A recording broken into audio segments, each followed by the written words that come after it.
भगवान राम की नगरी अयोध्या में यूपी तक आपका स्वागत करता है। यूपी तक उत्सव 2023 17 और 18 मार्च को राम की पैड़ी अयोध्या में शाम 3 बजे से। वो भाजपा का स्थिति बहुत मजबूत दिखाई देती है, अन्य दल मुझे गायब से दिखाई देते हैं। रूप से तो यही लगता है भारतीय जनता पार्टी एक मजबूत पार्टी के रूप में चुनाव में उतरने वाली है। बात जब लोकसभा चुनाव और लोकसभा सीटों की हो रही है तो अखिलेश यादव के खास दुश्मन की बात ना हो, ऐसा हो ही नहीं सकता।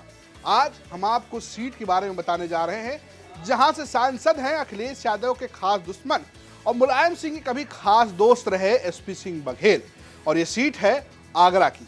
दरअसल आगरा की सीट बीजेपी के लिए सबसे मुफीद सीटों में से एक रही है, जहां बीजेपी हमेशा जीतती रही है। दरअसल ये सीट वैसे तो दलित बाहुल है, उसमें भी खासकर जाट बाहुल, लेकिन अगर आप इतिहास देखेंगे तो लगता है कि बीजेपी इस सीट पर हमेशा मजबूत रही है। फिलहाल यहाँ सांसद हैं एसपी सिंह बघेल, जो बीजेपी सरकार में यानी केंद्र की सरकार में मंत्री हैं, लेकिन इनका एक खास कनेक्शन है समाजवादी पार्टी से।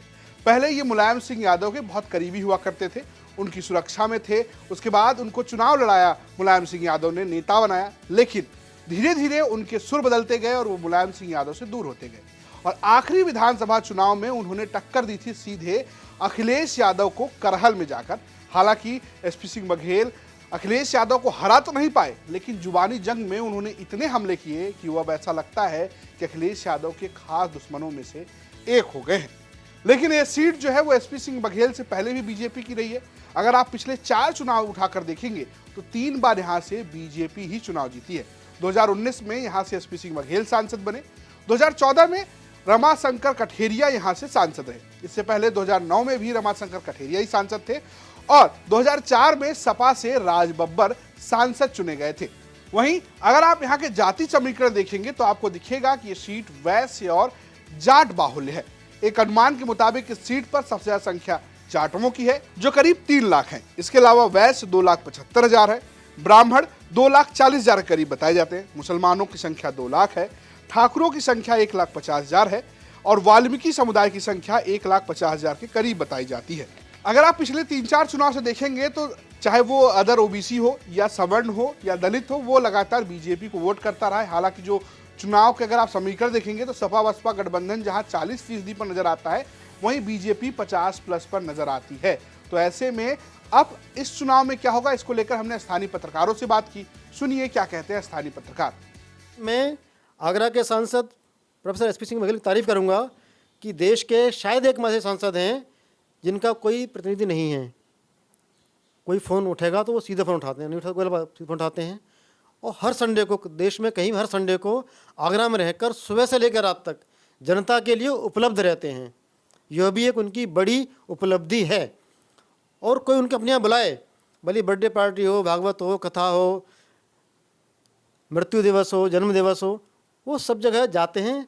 भले टाइम वो भले रात को 2 बजे पहुँचें, शादी विवाह में पहुँचेंगे ज़रूर, ये उनकी खूबी है। 9 महीने के बाद जो आप लोकसभा का चुनाव की कह रहे हैं, अचानक कुछ हो जाए तब तो बात अलग है, या हमारे यहाँ लोकल सेल बॉडी का इलेक्शन होना है, उसका इम्पैक्ट कुछ पड़ जाए तो बात अलग है।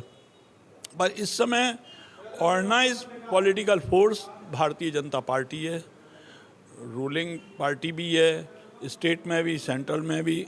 सारे डेवलपमेंट का क्रेडिट इसी पार्टी को चाहे अनजाए देना पड़ रहा है।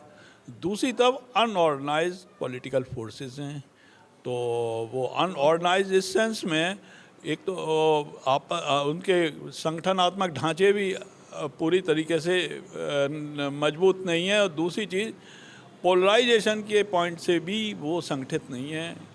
इस दृष्टि से प्रथम रूप से तो यही लगता है भारतीय जनता पार्टी एक मजबूत पार्टी के रूप में चुनाव में उतरने वाली है।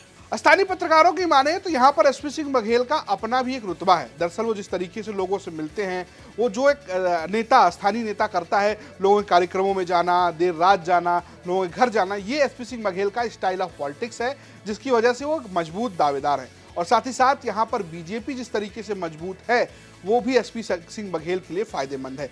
बड़ी चुनौती ये है कि क्या अखिलेश यादव और सपा इस सीट पर कुछ कर पाएगी, क्या बीएसपी कर पाए, क्योंकि जिस तरीके से दलित वोट है, क्या बीएसपी यहाँ कुछ महत्वपूर्ण भूमिका निभा पाएगी, इस पर बड़ा सवाल होगा। और अगर सपा, बसपा और बीजेपी अलग अलग लड़ती है तो बीजेपी को कितना फायदा होगा और बसपा कितना वोट काटेगी, ये भी अभी फिलहाल बड़ा सवाल है। लेकिन अगर आपके दिमाग में ये सवाल है कि आपकी सीट पर क्या चल रहा है, तो उसका जवाब मेरे पास है। वो ये है कि आपको जाना होगा कौन जीतेगा यूपी लोकसभा इलेक्शन 2024 के प्लेलिस्ट में, और आपको मिलेगी अपनी सीट के बारे में जानकारी। हम आपको ये भी बता रहे हैं कि आपकी सीट पर जनता क्या सोच रही है, यानी कि आप लोग क्या सोच रहे हैं, किसका माहौल बता रहे हैं, ये भी बता रहे हैं। लेकिन इन सबसे ज्यादा जरूरी एक बात और ये भी है कि उत्तर प्रदेश में अयोध्या में हम आ रहे हैं 17-18 मार्च को, यानी यूपी तक आने वाला है आपके घर अयोध्या में, जहां बातचीत होगी नेताओं से, थोड़ा मनोरंजन होगा, थोड़ा आपसे बातचीत होगी। तो करना यह है कि आपको जाना है इस वीडियो के डिस्क्रिप्शन बॉक्स में और वहां पर मिलेगा आपको लिंक।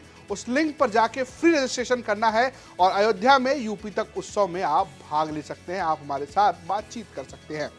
तो जरूरी बात यह है कि स्टोरी आपके लिए भेजी है आगरा से हमारे सहयोगी अरविंद शर्मा ने, प्रस्तुत किया है मनोरंजन ने, और कैमरे के पीछे दीक्षा। देखते रहिए यूपी तक। नमस्कार।